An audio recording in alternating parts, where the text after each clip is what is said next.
Now let's talk about the American markets. They can't seem to shake off the bearish mood. Yesterday, the US stock market flipped. It rose sharply in the morning and crashed just as fast. It was the biggest swing that the market had seen since the month of April. It led to losses worth trillions of dollars, and the reason remains the same: the fear of an AI bubble. Investors feel that AI stocks are overvalued, they've risen too much and too fast, and they may crash. These fears have grown over the past few weeks. Yesterday, stocks got a breather with Nvidia results being announced. Those results were for the second quarter from July to September. Nvidia's revenue jumped by 62%. The company earned $57 billion, all because of the growing sales of AI chips. And this number, $57 billion, was better than expectations. So it lifted the market. The S&P 500 index was up by almost 2%. But then suddenly, almost unexpectedly, the sentiment shifted and stocks dropped sharply. At the end of the day's trade, the S&P had lost over $2.7 trillion. That's $2.7 trillion wiped out in one day. So the optimism around Nvidia's results was short-lived.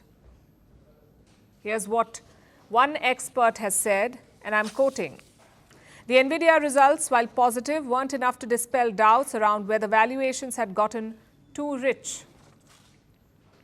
What does that mean? They're talking about investments in the AI space. Tech companies are building huge AI systems. They're spending billions on data centers and infrastructure, but they're not making money from this expansion, from this investment. At least not yet. They're not making money. And that's why people are calling this a bubble. That's why investors are dumping these stocks. Even yesterday, it was the tech stocks that led the fall. Your big names like Apple, Amazon, Microsoft, Alphabet, they were all hit hard. Each of these companies lost more than $100 billion in value. Even Nvidia was not spared. The chip maker fell by over 3% on Nasdaq. Nasdaq, as you would know, is another American exchange. The fall, the 3% fall, wiped out almost $400 billion from Nvidia's gains for the day.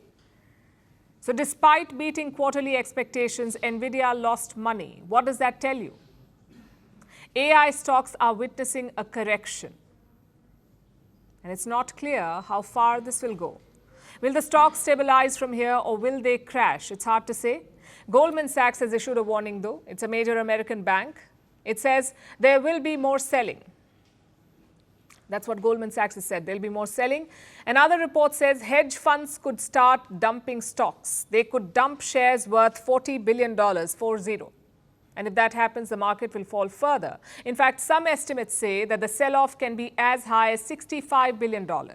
Also remember, these are not retail investors we're talking about. These are big funds. They use algorithms. They use market signals to make investment calls. And right now, those signals are flashing red.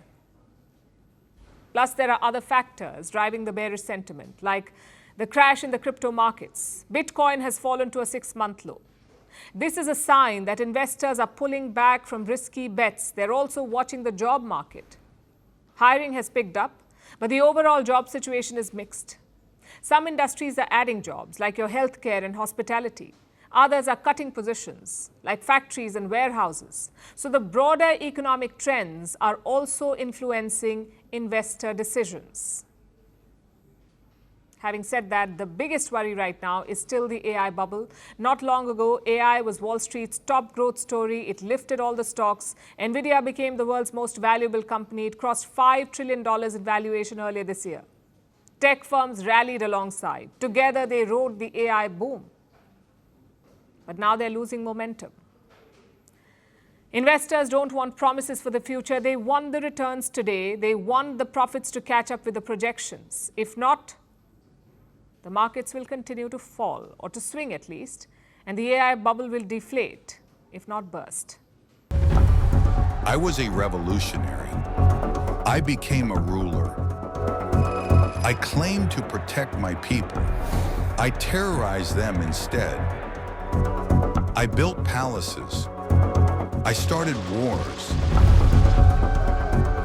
I lost everything. Some called me a defender of Arab pride. History remembers me as a dictator. Who am I?